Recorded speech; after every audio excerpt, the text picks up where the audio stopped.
Good morning, everyone, and welcome to Hope Church Online right here on YouTube, and happy 4th of July to you and your family. We are so glad that you could be here. If we've not met yet, my name is James, and I'm thrilled to be one of your hosts today.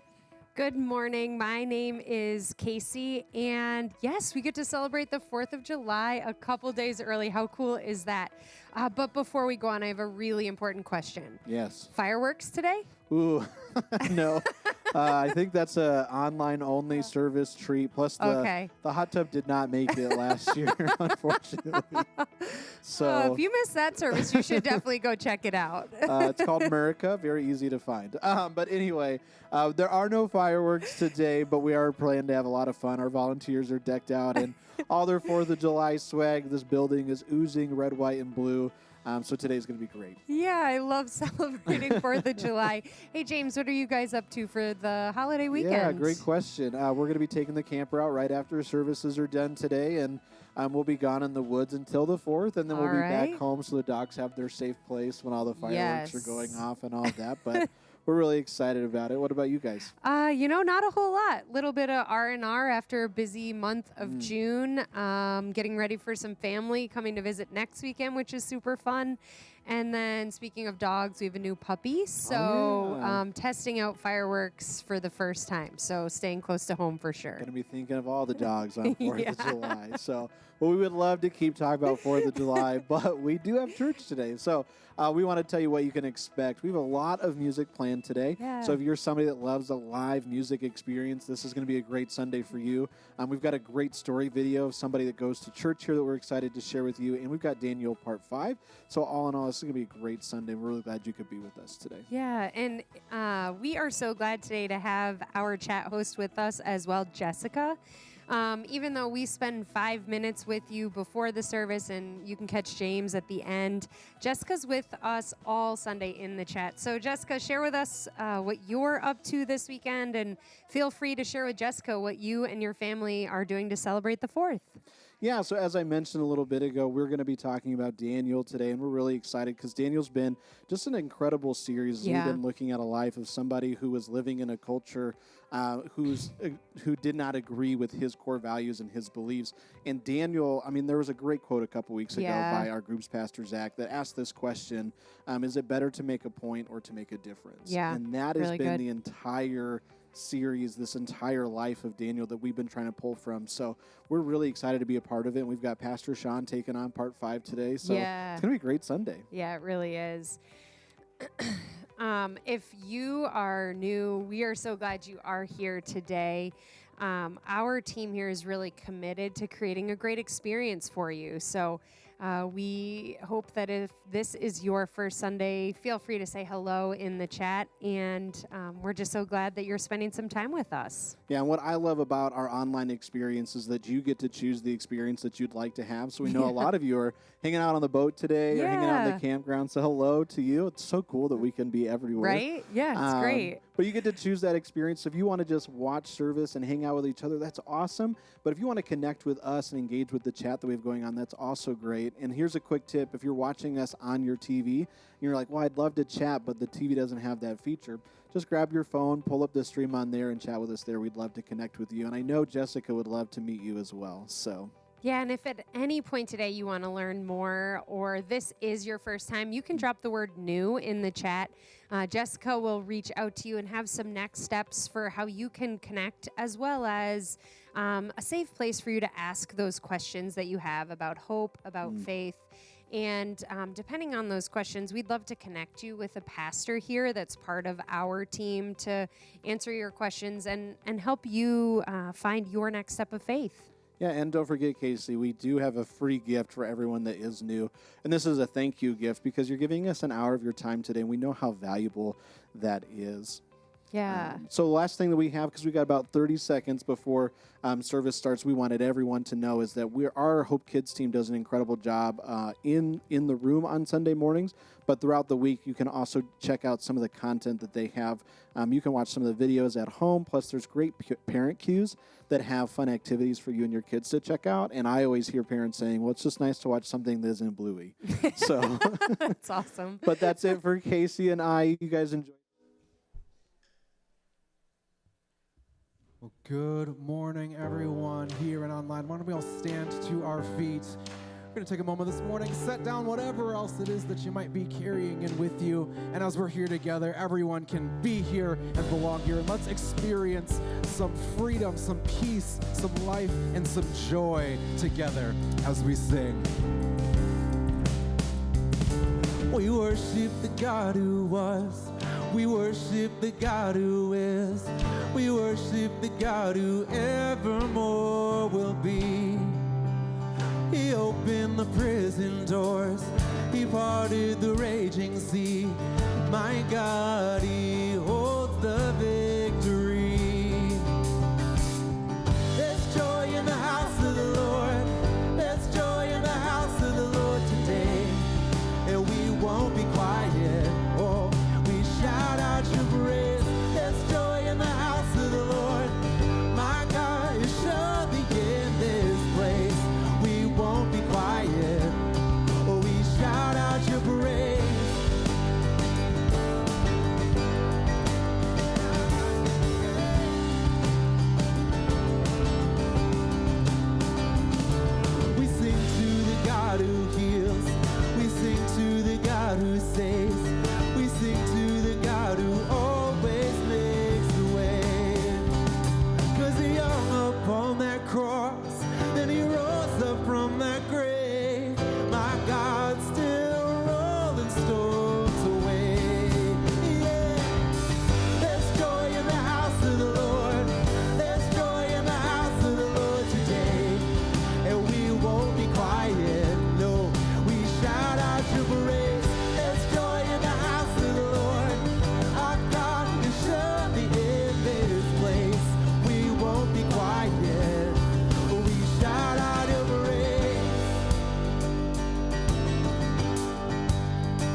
forgiven, accepted, redeemed by His grace.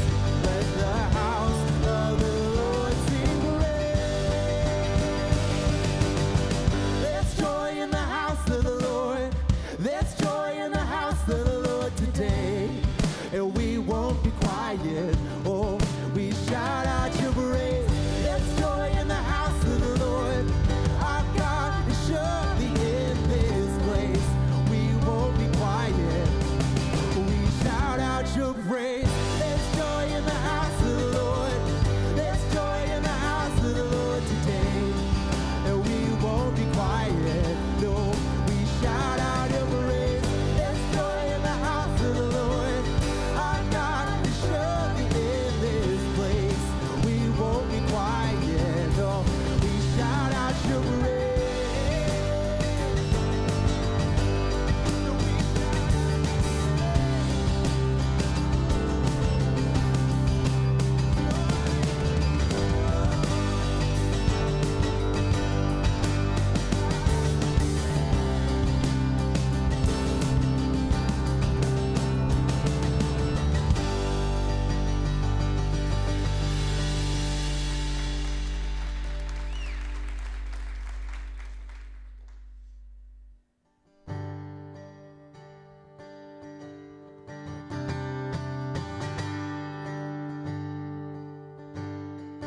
I searched the world, but it couldn't fill me. Oh, man's empty praise, treasures that fade, that never enough. Oh. Then you came along and put me back together. And every desire is now satisfied here in your love. Every voice, let's sing. There's nothing. Oh, there's nothing better than you. There's nothing better than you, Lord. There's nothing. Oh, nothing is better than you.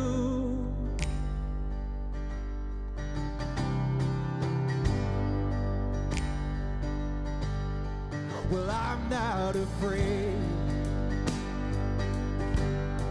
to show you my weakness, my failures and faults. Lord, you seen them all, and you still call me friend. 'Cause the God of the mountain is the God of the valley.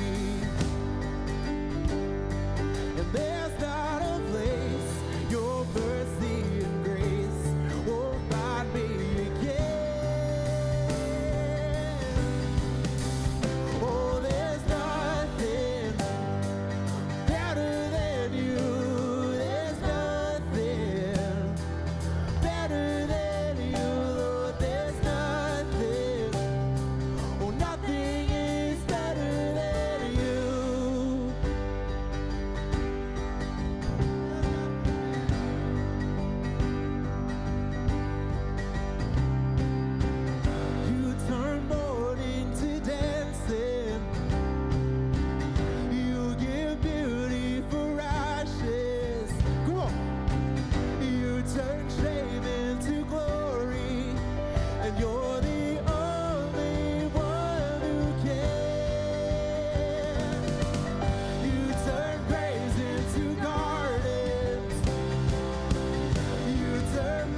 nothing better than the love of our God.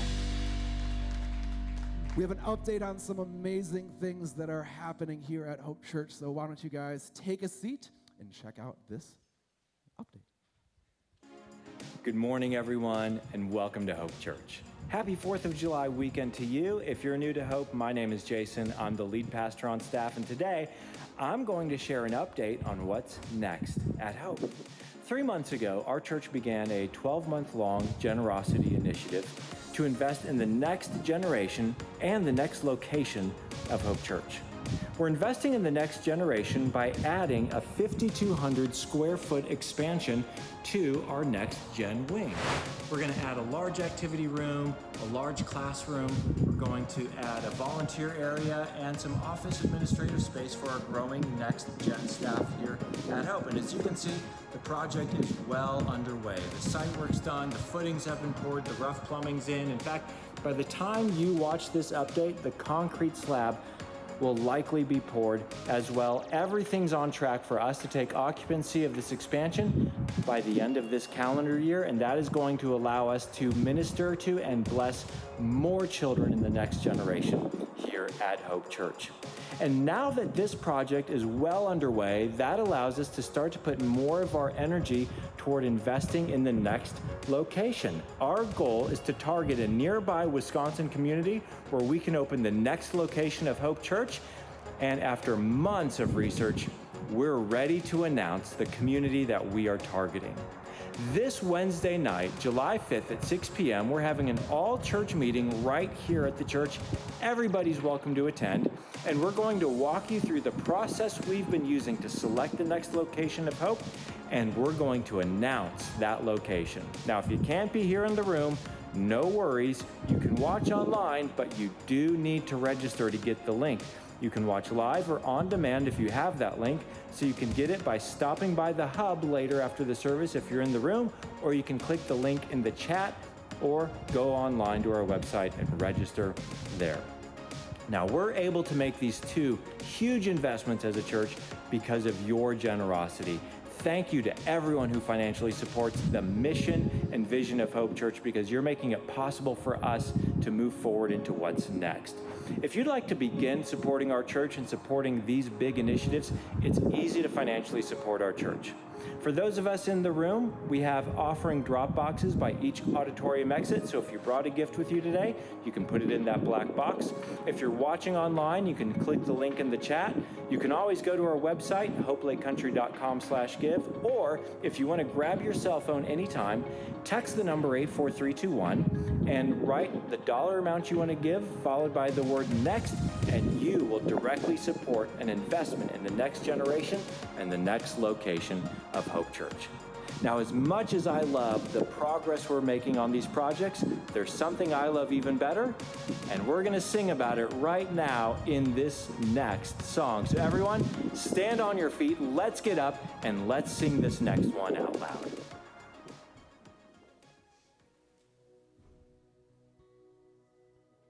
I'd rather have Jesus than silver or gold. I'd rather be his than have riches untold. I'd rather have Jesus than houses or land. Yes, I'd rather be led by his nail-pierced hand than to be the king of a vast domain and be held in sin's dread away. I'd rather have Jesus than anything this world affords today.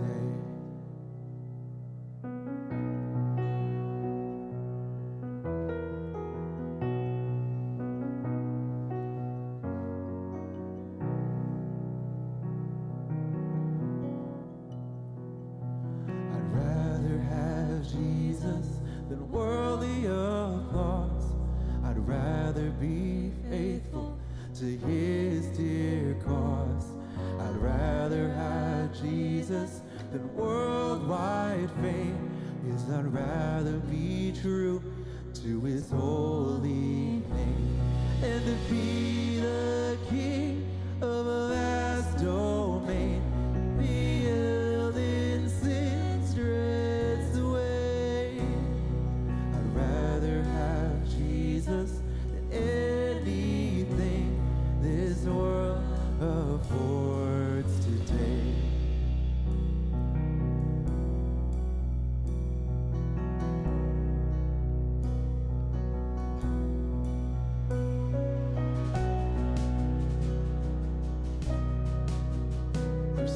much in this world that competes for our energy and effort and attention. But really, there's only one way, one person that's worth living after, and it's Jesus. Nothing but Jesus, just give me Jesus. Nothing that's good in this world lasts forever. Nothing that's good in this world lasts forever. Nothing but Jesus, just give me Jesus. Nothing that's good in this world lasts forever. Nothing that's good in this world lasts forever. Nothing but Jesus, just give me Jesus. Nothing that's good in this world lasts forever. Nothing that's good in this world lasts forever.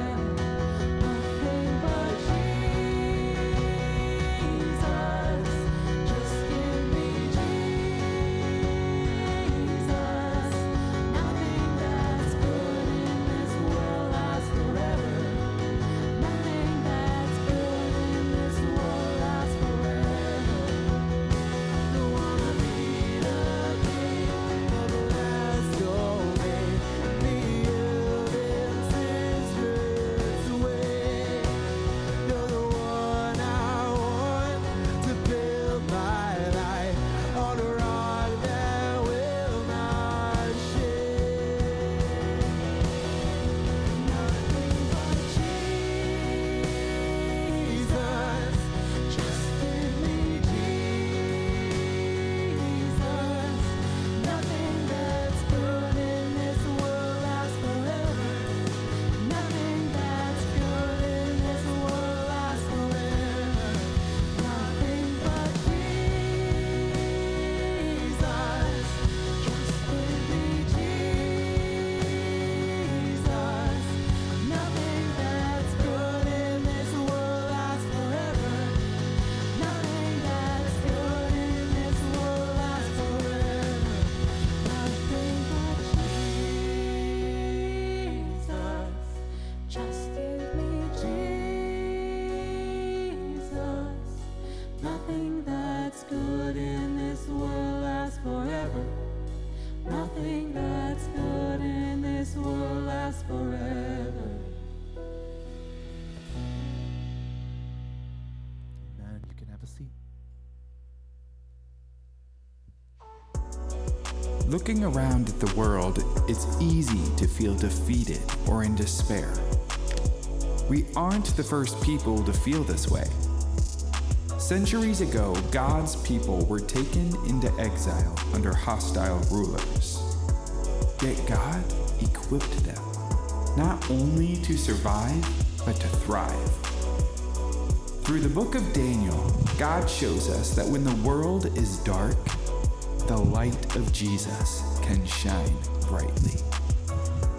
Shining like stars in the midst of the darkness, we don't aim to accept or reject the culture around us. We seek to redeem it. Good morning, Hope Church. Good morning to all those who are joining us online today. Happy 4th of July weekend to any visitors who are here, any visitors who are just joining us for the first time online.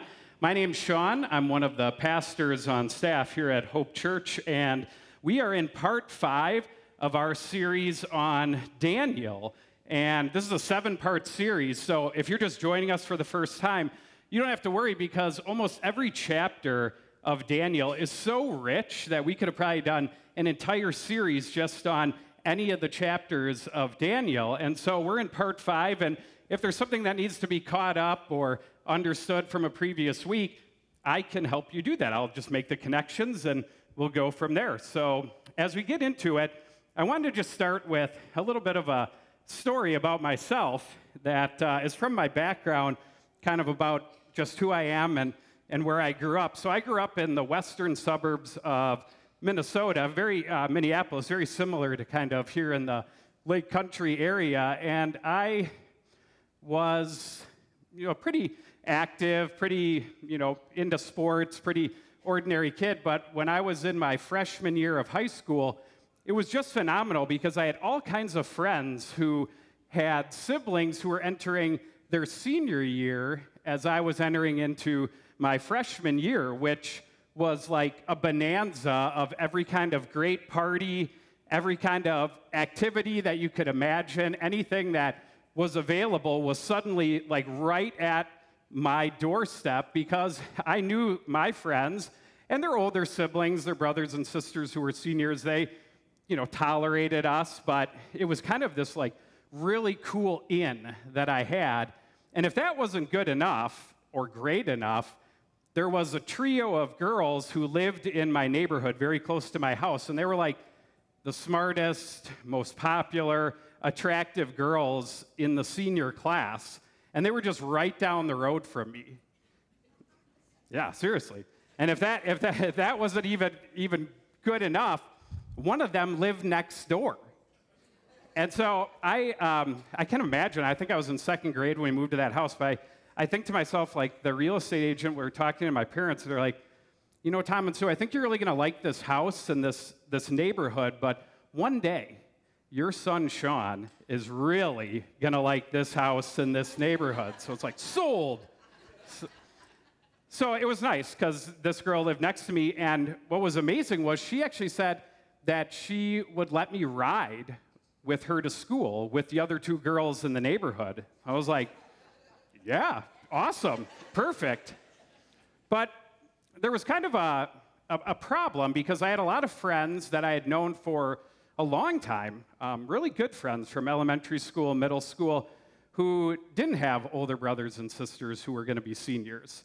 And they didn't have those same type of connections. And so when I had to decide what I was going to do on a Friday or Saturday night, I mean, it was no question, right? I was going to go out to the parties. I was going to be riding in cars with the older siblings. I wasn't going to be eating, Doritos and playing video games. But, my friends would ask, and they'd say, do you want to come over? And I'd make up an excuse or probably just outright lie and say, no, I have something else planned, something else going on. I remember a really good friend who lived down the road from me one day asked, do you think that I could maybe ride with you in the cool girl carpool club to school? And I was like, sure, I can ask. And so I remember I brought up that subject one day, and they kind of looked at me, and I knew right away that the answer was no. But so I had to make these choices, and so I did what I thought was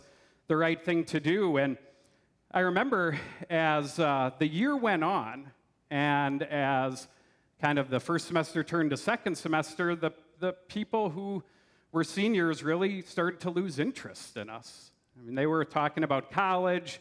They were getting ready to do parties and gatherings that were really just for seniors, and we probably just became annoying to them in a sense. And so we weren't invited. We weren't brought anymore. And if that weren't bad enough, I remember one Friday I got into the car with the three, the cool girl carpool club, and every time I'd get in there, it was like this haze, like not like Canadian wildfire haze, but like this haze of hairspray, perfume, and like they're doing their makeup, and I'm just sitting there like, what is going on? But they told me one day, the girl next door, she said, on Monday, you need to start taking the school bus. And I was like, did I do something wrong? I wasn't sure exactly what the problem was. And she said, well, no, you didn't do anything wrong, but when the school year started, you were just kind of getting into the high school, and my parents are friends with your parents, and the weather was cold, so I kind of felt sorry for you. But now that the weather's warmed up and it's nice, you can, it's not an issue if you stand outside the bus stop. I was like, okay. So that Monday, that was it. They turned into the mean girl carpool club at that point, in my opinion. So what happened was I didn't have this connection. I didn't have this inner circle that I was really a part of anymore. And then when I tried to reach out to the people that had been really close friends who weren't part of that inner circle, I was the one who was ignored. They had forgotten about me, or they probably made up excuses, or they maybe just lied and said, nope, we have something else going on. You know, we've moved on throughout the course of this first semester into the second semester at school, and we've found other people, and we're doing different things, and you haven't been part of that. And I learned really quick that I had sacrificed some really loyal, good, kind, long-time friends for an inner circle that disappeared really quickly and probably wasn't worth it at all.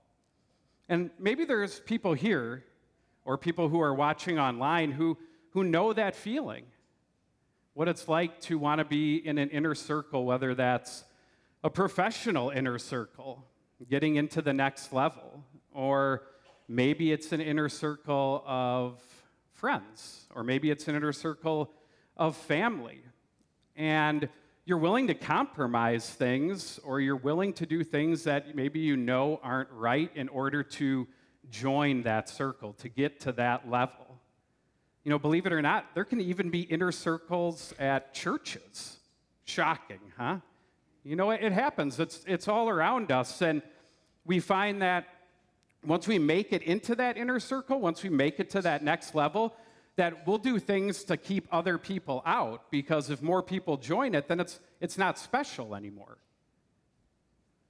If you've ever felt that, if you know what that's like, you know that it's a very hard thing to navigate, and to know what to say yes to, what to say no to, and how that works. And we're in chapter 5 of the book of Daniel, and we're going to hear today that Daniel had this incredible opportunity to join an inner circle of people that had power, prestige, authority, wealth. They were the in crowd. They were the people that everyone wanted to be with. And Daniel is presented with this opportunity, and he's offered a chance to kind of make his case for it, or to give somebody what they want to hear.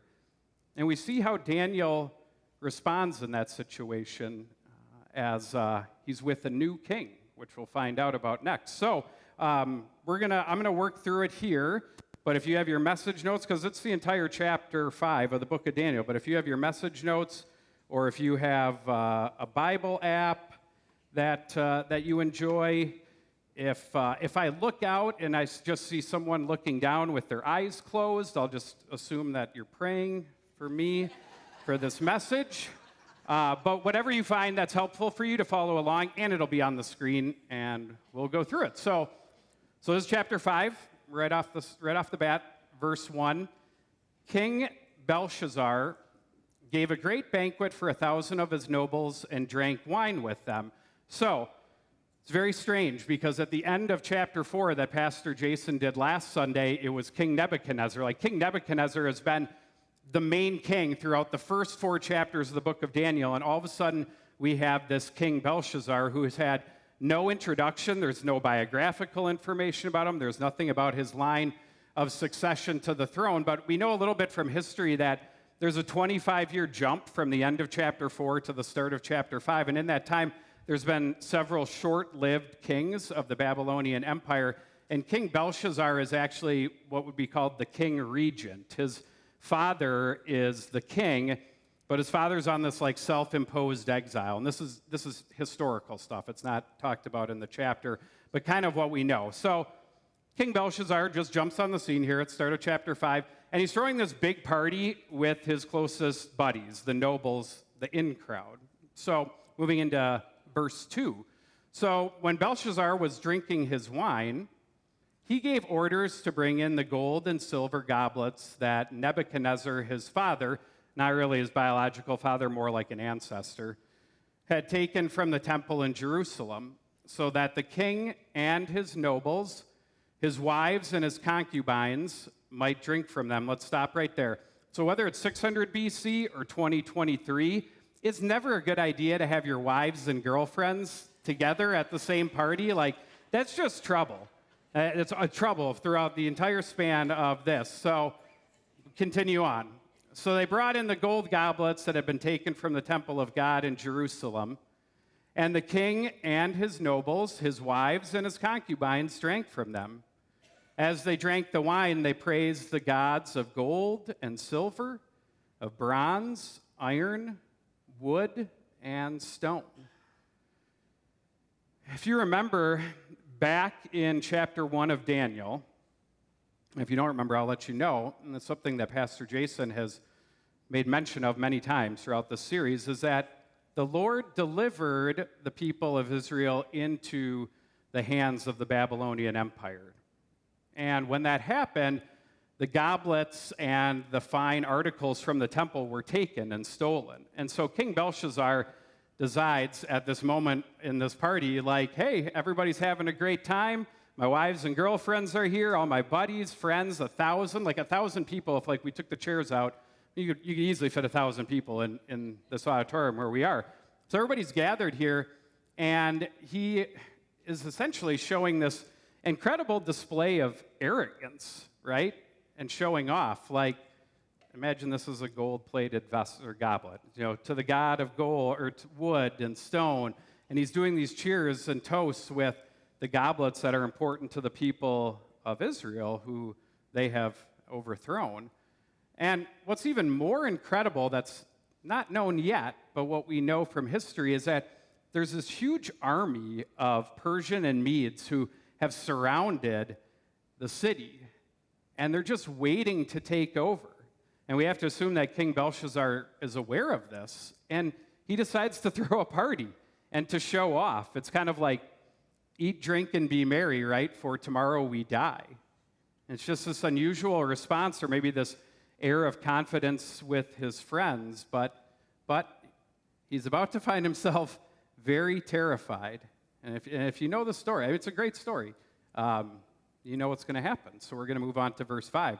Suddenly, the fingers of a human hand appeared and wrote on the plaster of the wall near the lampstand in the royal palace. The king watched the hand as it wrote. His face turned pale, and he was so frightened that his legs became weak and his knees were knocking. In 1635, Rembrandt painted this, and it's called Belshazzar's Feast. And you can see just from what I read that you have the goblets that are tipping over and being spilled everywhere.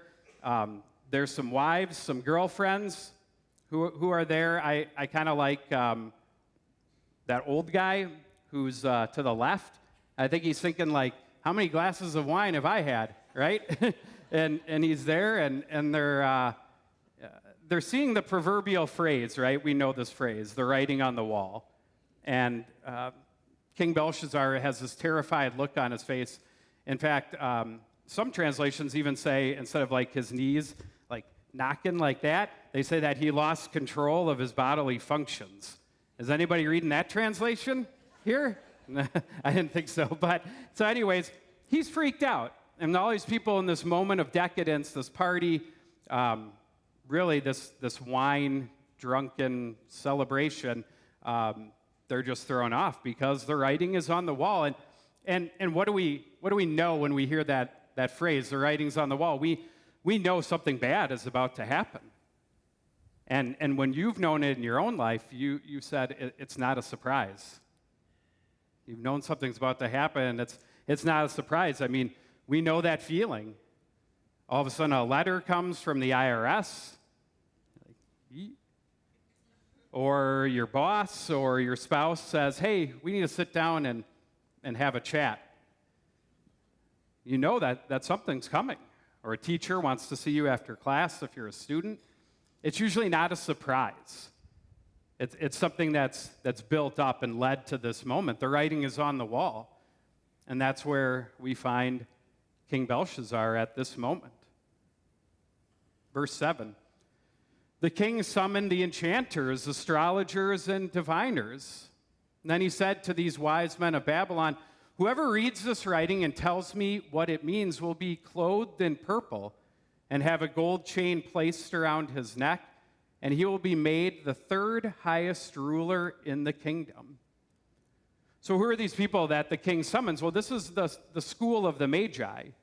That's the school that Daniel was enrolled in when he was taken to Babylonia. And these are the guys who can figure out things like riddles. These are the ones who can understand and interpret dreams. These are the guys you want if you can't figure out today's Wordle. I mean, these are the ones that like figure out a confusing or something that's just unsure of. And so he calls them in. I mean, and you know what's incredible is they weren't part of the party, right? They weren't part of the inner circle.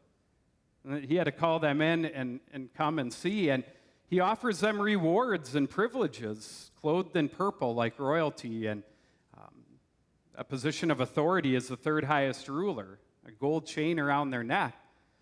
And so he brings them in to figure out if they can figure out what this writing means and interpret it.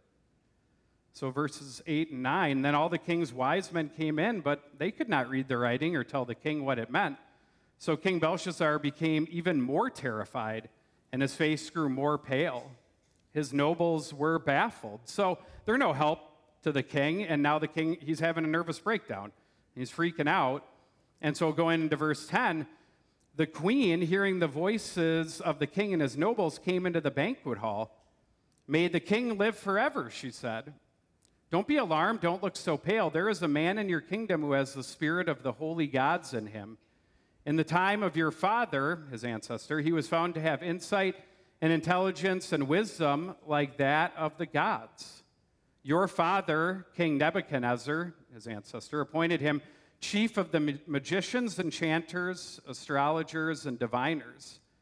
He did this because Daniel, whom the king called Belteshazzar, kind of sounds like the king's name, but that was the Babylonian name that Daniel was given, was found to have a keen mind and knowledge and understanding, and also the ability to interpret dreams, explain riddles, and solve difficult problems.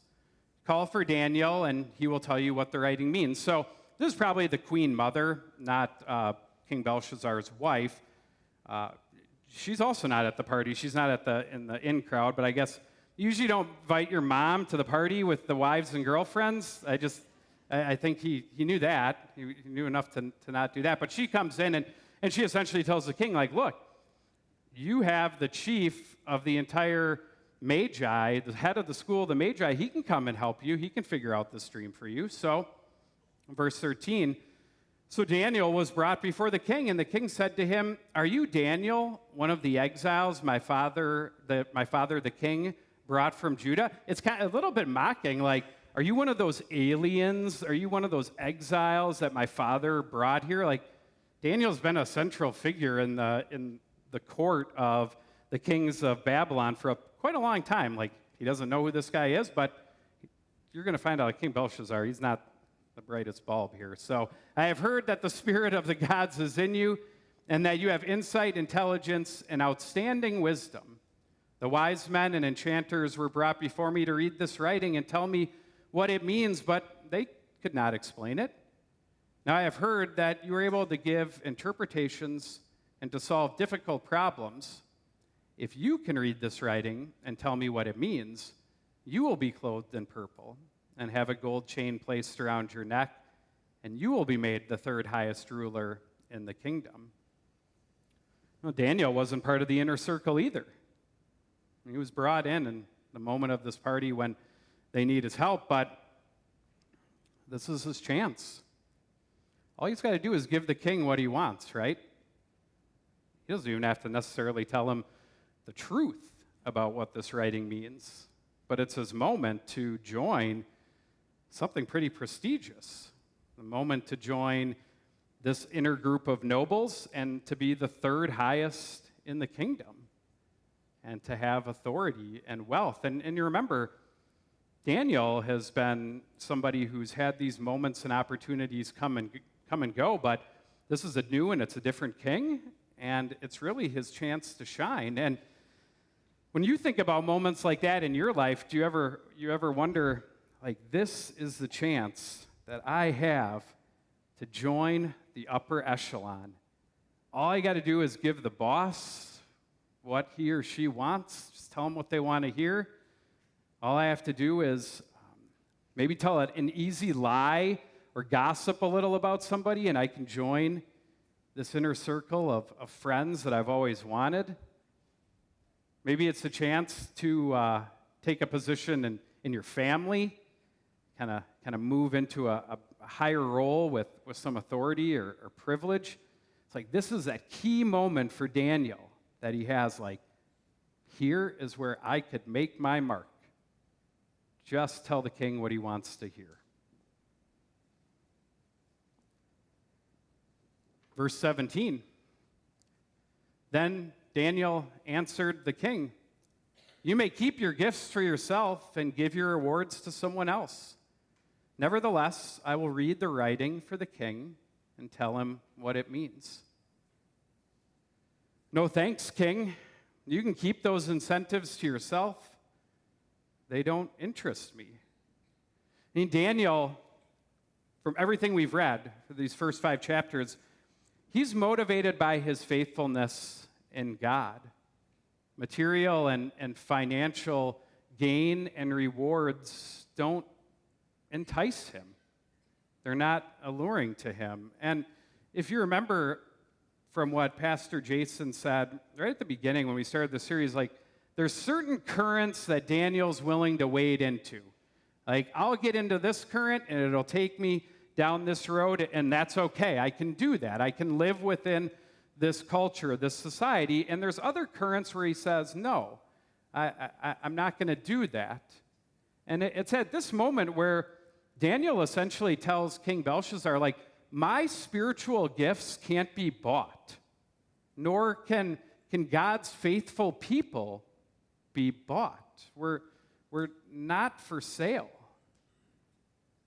Living in a pluralistic world and culture amongst these people have caused Daniel to make some difficult decisions and choices. And here he says, no, I'm not going to do this for you because of rewards or status or honor. And this is incredibly profound, right? Because those inner circles that we look to, and maybe they're very alluring, they require something from us. It asks something from us. And that's the write-in for today's message. What will the inner circle you desire require? Will it require your values, your marriage, your children, your friendships, your reputation, your honor, maybe your spiritual gifts, maybe even your very faithfulness to God? We continue to see in the Daniel series that Daniel will cross into certain things, but no, he'll draw the line. He'll come up to the party, he'll be asked to join, and he'll even tell the king what this writing means, but he's not going to do it for some type of reward. As you look to the desires in your life and the inner circles that might be enticing to you, where do you draw the line and evaluate what it will require from you? Because there's always a cost. It's always going to require something of you. All right, so verse 18. This is where it starts getting good, okay? This is where Daniel enters into full party crasher mode. It's excellent. Your Majesty, the Most High God, gave your father Nebuchadnezzar sovereignty and greatness and glory and splendor. Because of the high position he gave him, all the nations and peoples of every language dreaded and feared him. Those the kings wanted to put to death, he put to death. Those he wanted to spare, he spared. Those he wanted to promote, he promoted. And those he wanted to humble, he humbled. But when his heart became arrogant and hardened with pride, he was deposed from his royal throne and stripped of his glory. He was driven away from people and given the mind of an animal. He lived with the wild donkeys and ate grass like the ox, and his body was drenched with the dew of heaven until he acknowledged that the Most High God is sovereign over all kingdoms on earth and sets over them anyone he wishes. This was chapter 4 from last week. This is what Pastor Jason read to us, and he talked about, are you going to tell your own story, or are you going to tell God's story? And King Nebuchadnezzar was telling his story, and he went nuts and he went crazy. And then when he acknowledged God, he came back, and God gave him something, and then God took it away. And verse 22, but you, Belshazzar, his son, have not humbled yourself, though you knew all this. Instead, you have set yourself up against the Lord of heaven. You had the goblets from his temple brought to you and your nobles, your wives, and your concubines drank from them. You praised the gods of silver and gold, of bronze, iron, and wood, and stone, which cannot see or hear or understand. But you did not honor the God who holds in his hand your life and all your ways. Therefore, he sent the hand that wrote the inscription. You're going to learn the hard way because you're unteachable. You should have known this. You should have seen what had happened. And now your conscience has come calling. It's that when that pride, hits us, so we need to be humbled. Hope Church recently sat down with Matthew Kahn, and he shared his story about learning something the hard way as well, and what followed that lesson. Here's Matthew's story. Hi, my name is Matthew. Well, should we just get right into the whole shebang? All right. So, I am a 3-time convicted drunk driver. So I grew up in Oconomowoc, and I went to church. Could not wait to get out of the church. I got confirmed, and once I didn't have to go anymore, I was out. In high school, I kind of came across some people who were into drinking, and we would go out drinking together and party, and it provided a sense of togetherness. Lived that lifestyle for about 20 years and accumulated 3 OWIs in the process. So I was facing 200 days of jail, and I got really lucky because I got accepted into an OWI treatment court program, which is taxpayer funded. And by getting accepted in this program, I got to go home and get house arrest for 30 days. I am 1,118 days sober. When I woke up in jail, it was like I could see every decision that I made in my life that made me end up in jail. And then all of a sudden I became more open to whatever it took to not live that life anymore. And looking back, it's quite prevalent that it's obviously Jesus got a hold of me and showed me the way. I do go to AA here once in a while, but I find going to Hope every Sunday morning is a really good recovery program that works for me. I've been coming to Hope 2 years. My brother asked me to go. So the first time I went to Hope, I was very drawn to the band. I felt like it was like being at a rock concert. It was pretty invigorating. After a while, it was like hearing the word and just how it applies to everyday life. And it was very beneficial for me just to hear how Jesus works in our lives every day. I find the best way for me to connect with Jesus is through other people. So, like small groups is my favorite. Just talking about God with other people works really well for me. I love getting to worship Jesus at Hope. Sometimes I tear up when I'm at church. I get so connected. That's my favorite feeling in the world, actually. Certainly not an easy story to share, but I want to thank Matthew for his willingness to share that with all of you. And he's found some new inner circles here at Hope with his groups, small groups, and then, of course, as he mentioned, here on Sundays with all of you. So what exactly was written on that wall, right, during Belshazzar's party? Verse 25. This is the inscription that was written. Many, many tekel upharsin. And here is what these words mean. Many, God has numbered the days of your reign and brought it to an end. Tekel, you have been weighed on the scales and found wanting. Perez, your kingdom is divided and given to the Medes and Persians. Time's up, King Belshazzar. Kind of like Daniel saying, do you get it now? You understand now? You've been weighed and found deficient and wanting. And then moving to verse 29, then at Belshazzar's command, Daniel was clothed in purple, and a gold chain was placed around his neck, and he was proclaimed the third highest ruler in the kingdom. Daniel's still rewarded. He gives him what he told him the truth, and he still gets promoted. It'll last about 3 hours, because that very night Belshazzar, king of the Babylonians, was slain, and Darius the Mede took over the kingdom at the age of 62.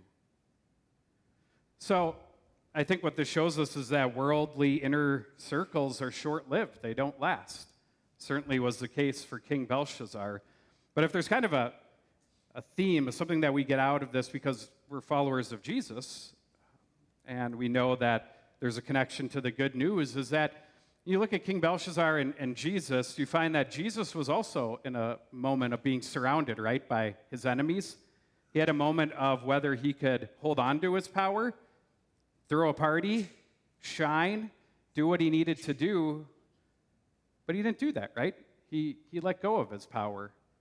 He gave up that control so that he could die for us, the ones who had been found weighed and wanting, the ones who needed to be saved. And he did that not to throw us some frantic party, but to give us an eternal feast with God in heaven. What are the inner circles that you desire? What will they require? In order for us to join that circle with God, Jesus gave his life for us. And that's what's written in our hearts. That's what's written in our lives. And that's what we go forth today to find and to do, and to understand that the inner circle that's most important is that one with God forever. Let me pray for you. Lord,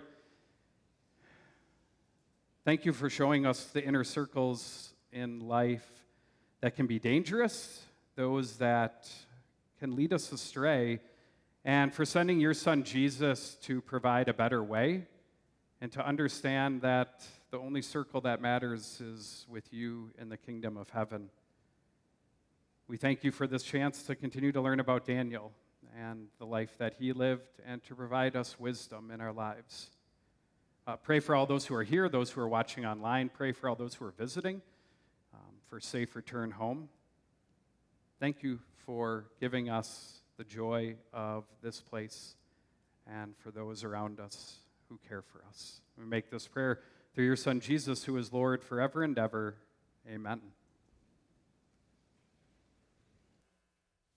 Let's stand together.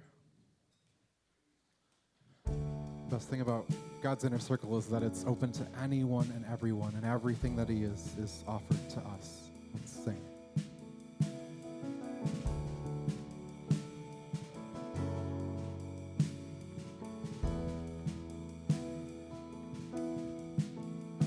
You give life, you are love, you bring light to the darkness, you give hope, you restore every heart that is broken.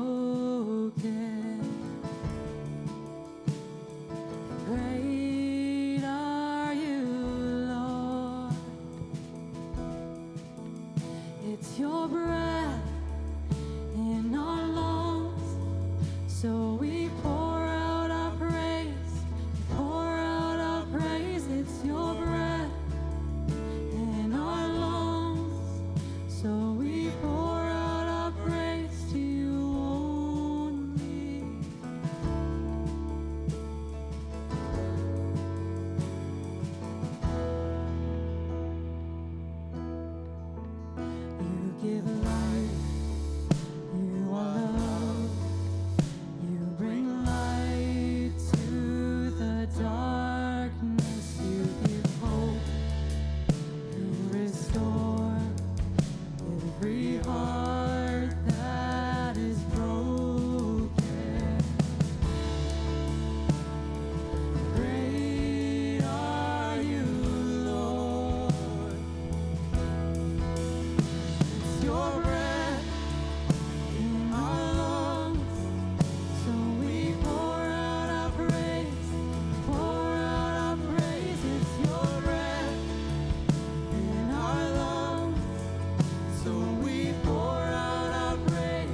I love you, Lord. Oh, your mercy never fails me. All my days I've been held in your hands. From the moment that I wake up until I lay my head, oh, I will sing of the goodness of God. And all my life you have been faithful. And all my life you have been so, so good. With every breath that I am able, oh, I will sing of the goodness of God. I love your voice. You have led me through the fire, in darkest night. You are close like no other. I've known you as a father. I've known you as a friend. And I have lived in the goodness of God. Sing it out all my life. All my life you have been faithful. All my life you have been so, so good. With every breath that I am able, oh, I will sing of the goodness of God. Your goodness is running after, it's running after me. Your goodness is running after, it's running after me. With my life laid down, I'm surrendered now. I give you everything. Your goodness is running after, it's running after me. Your goodness is running after, it's running after me. Your goodness is running after, it's running after me. With my life laid down, I'm surrendered now. I give you everything. Your goodness is running after, it's running after me.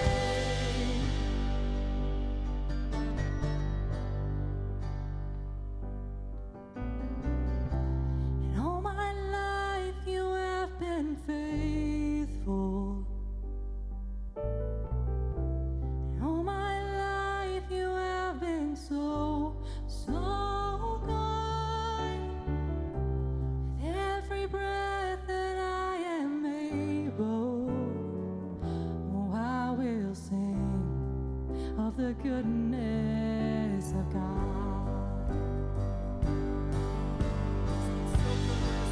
One last time. All my life you have been faithful. All my life you have been so, so good. Every breath that I am able, oh, I will sing of the goodness of God. I will sing of the goodness of God. It's so good.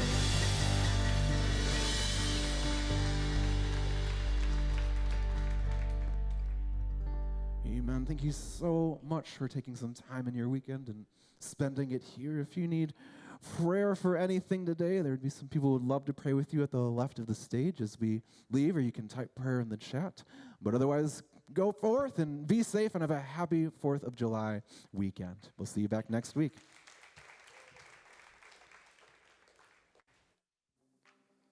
Well, hey, everyone, please enjoy your 4th of July. We can't wait to see all the pictures of you and your family celebrating wherever it is and whatever it is that you are going to be doing.